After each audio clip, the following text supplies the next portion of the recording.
최근 중국에서 논란이 되고 있는 이 영상은 주차구역 문제로 시비가 붙은 상황이었는데요. 중국은 차량수에 비해 주차 공간이 턱없이 부족하기에 돈을 내고 6개월 혹은 1년 단위로 주차 공간 사용권을 얻는데 비싼 값을 치른 자신의 주차 공간에 다른 차가 떡하니 주차되어 있으니 화가 날 만도 했을 거예요. 해당 주차구역의 주인인 여성이 화가 많이 나 막말을 쏟아내긴 했지만 사실 억울한 건 이 여성 측이었죠. 하지만 이 영상이 퍼지자 중국인들은 모든 비난을 이 여성에게 퍼부었는데요.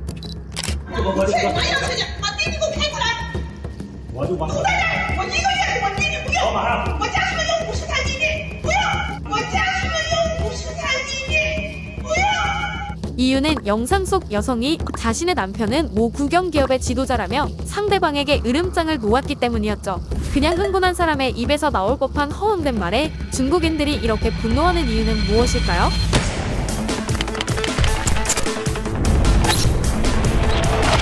일단 이 영상의 진위부터 알아보자면 경찰 조사 결과 해당 주차구역은 여성의 소유가 맞았고 벤틀리가 50대 있다는 것은 거짓이었으며 해당 아파트와 벤틀리는 남성의 것이 아닌 이전부터 이 여성이 소유했던 것으로 밝혀졌어요. 하지만 우리가 주목해야 할 것은 벤틀리가 진짜 50대 있는지 실소유주는 누구인지 보다는 그 여성이 남편의 직업을 국영기업 지도자라고 하는 순간 벤틀리가 50대 있을 수 있겠다라고 생각하는 중국인들에 주목해야 하죠.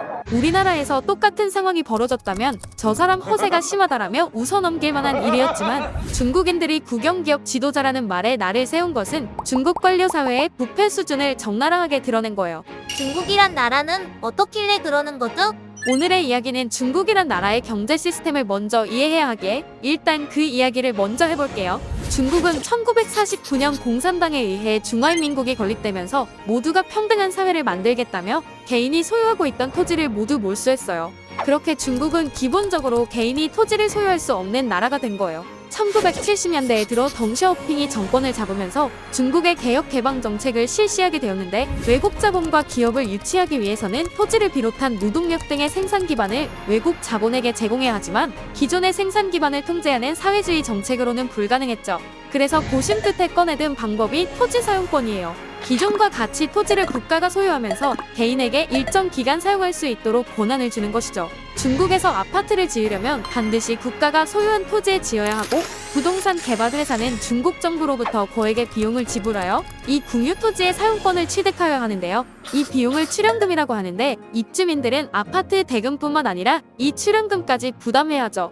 베이징이나 상하이 등 대도시의 부동산 가격이 비싼 이유는 우리나라처럼 땅값이 비싸기 때문이고 그 땅이 국가 소유인 중국은 말 그대로 국민들에게서 몰수한 땅을 다시 국민들에게 비싸게 빌려주고 있는 거예요. 여기서 재밌는 것은 1990년에 제정된 정책이라서 대부분의 토지 사용권이 만료되지 않았는데 토지 사용권 임대 기한이 종료된다면 국고로 귀속된다는 원칙과 2007년 제정된 물권법이 맞물려 대규모 혼란이 올 것이라는 예측이 있어요.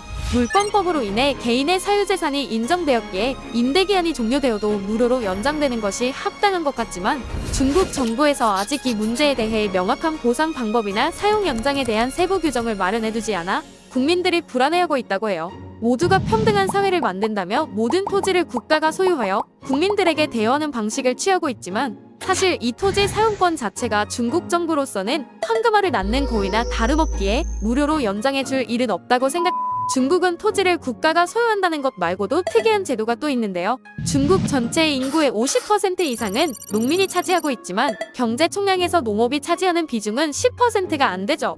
현재 중국 농촌의 잉여 노동력은 3억 명 정도로 추산되며 이들은 농촌에서 일해 부자가 될 수 없다는 것을 알기에 수많은 농민공들이 도시로 몰려들고 있는 거예요. 우리나라에서도 사회적 문제로 대두되고 있는 이촌양도가 중국에서도 벌어지고 있는 것이죠. 농촌에 살다가 도시로 갔는데 왜 농민공으로 불리죠? 그것이 바로 또 하나의 특이한 제도인데요. 중국은 철저한 도시와 농촌의 분리호적 제도를 운용하고 있어요. 농촌 인구의 도시 유입을 막기 위함으로 시작된 이 후코어라는 제도는 자신의 출생지를 기준으로 등록이 되는데요. 이를 취득하면 해당 지역의 교육, 의료, 주택, 취업 등 다방면에서 사회복지 제도의 혜택을 누릴 수 있어요. 하지만 중국은 농촌과 도시의 소득 격차가 굉장히 심한 나라예요. 중국 도시들의 평균 1인당 GDP는 약 4만 달러 정도인데 내륙 농촌들의 평균 1인당 GDP는 5천 달러 정도밖에 되질 않아요. 한국의 경우 2019년 통계청 자료에 따르면 2인 기준 도시가구의 소득이 6,616만 원으로 농가의 소득 4,118만 원보다 1.6배 정도 높았는데 2018년보다 격차가 벌어졌기에 소득 불균형 심화에 대한 우려의 목소리가 나왔었죠. 그런데 중국은 우리의 격차보다 5배는 더 심하다고 하니 그 심각성을 짐작할 수 있어요. 아무튼 상황이 이렇다 보니 농촌에서는 미래가 없다고 판단하는 수많은 농민들이 도시로 진출하려고 하는데 자신의 호적을 쉽게 바꿀 수 없는 이 후커우라는 제도에 가로막히게 되는 거예요. 앞서 설명했듯이 해당 지역의 후커우를 취득해야 여러 복지 혜택을 누릴 수 있는데 농촌 후커우를 가진 농민이 도시에 진출한다면 그냥 외국인이나 다름없는 것이죠. 주택과 자동차 구매에도 제한을 받고 지역 의료보험조차 가입할 수 없으며 자녀들은 제대로 된 교육도 받을 수 없어요.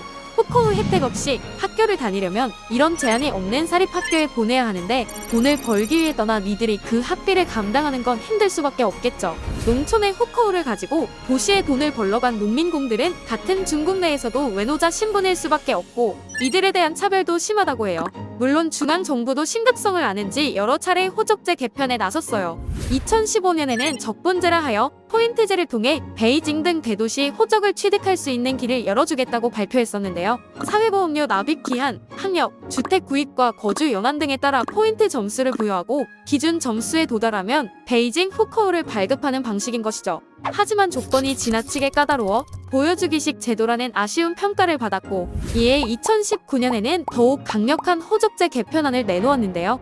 상주 인구가 300만 명 이하인 지역은 사실상 기존의 호적 제도를 완전히 철폐했고 상주 인구 300만에서 500만 명 지역은 규제가 대폭 완화됐죠. 하지만 500만 명 이상의 도시인 베이징, 상하이, 광저우, 충칭, 텐진, 청도, 난징, 항저우, 선양 등 대도시들은 개편안에서 아예 제외됐으니 반쪽짜리 개편으로 보는 시각도 있어요. 정작 대도시 지역에서 외국인 노동자 취급을 받으며 살아가는 농민공에 대한 문제는 건드리지도 않은 거예요. 단지 농촌에서 태어났을 뿐인데 그 자체만으로 제도적으로 차별을 받게 되는 건 조금 이해하기 힘들어요. 그리고 그 문제는 농촌과 도시 사이의 문제를 넘어 일부 대도시와 지방도시와의 불균형도 초래하죠. 상황이 이렇다 보니 중국의 후커우가 중국식 카스트 제도라는 비판을 받는 이유기도 해요. 중국 관료사회의 부패도 심각하다고 하지 않았나요? 시진핑 중국 국가주석은 집권 후 부패와의 전쟁을 선포했지만 효과는 제대로 나타나지 않고 있어요.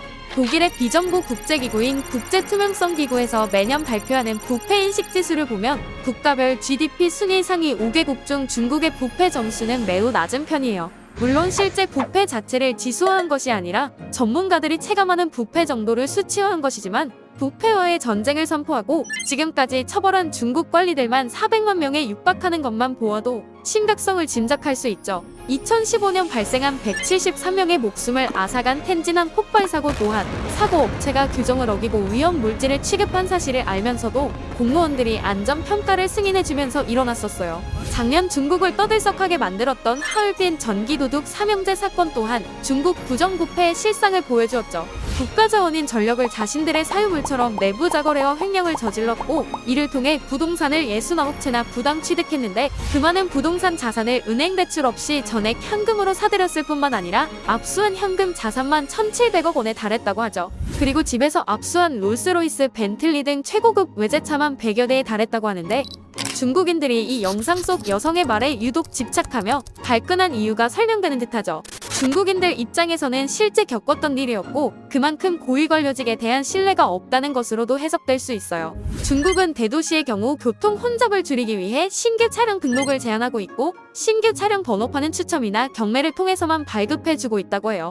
수백 대 1, 수천 대 1의 경쟁률을 뚫어야 자동차 번호판을 하나 받을 수 있는 거예요. 이렇다 보니 웃돈을 얹어 자동차 번호판을 빌려주는 일도 횡행할 정도로 평범한 사람은 자동차 한 대를 몰기가 쉽지 않은데 누군가가 고급 외제차를 50대나 보유하고 있다고 하면 열받지 않을 사람은 없겠죠? 올해 1월 세계적인 PR 컨설팅 기업인 에델만에서 발표한 2022년도 에델만 신뢰지수 보고서에 따르면 2021년 중국 국민의 정부 신뢰도가 91%로 작년보다 9% 상승했고 국가 종합 신뢰지수 역시 11% 상승해 전 세계에서 가장 높게 나타났어요. 이에 자오리젠 대변인은 중국 민중의 정부 신뢰도는 10년간 최고였다며 중국 민중의 정부 신뢰도가 연속으로 가장 높은 이유는 이 신뢰도가 중국 공산당과 중국 정부의 사명감에서 왔기 때문이기에 보고서 결과가 별로 놀랍지 않다고 밝혔는데요. 저도 이 결과가 별로 놀랍지 않았어요.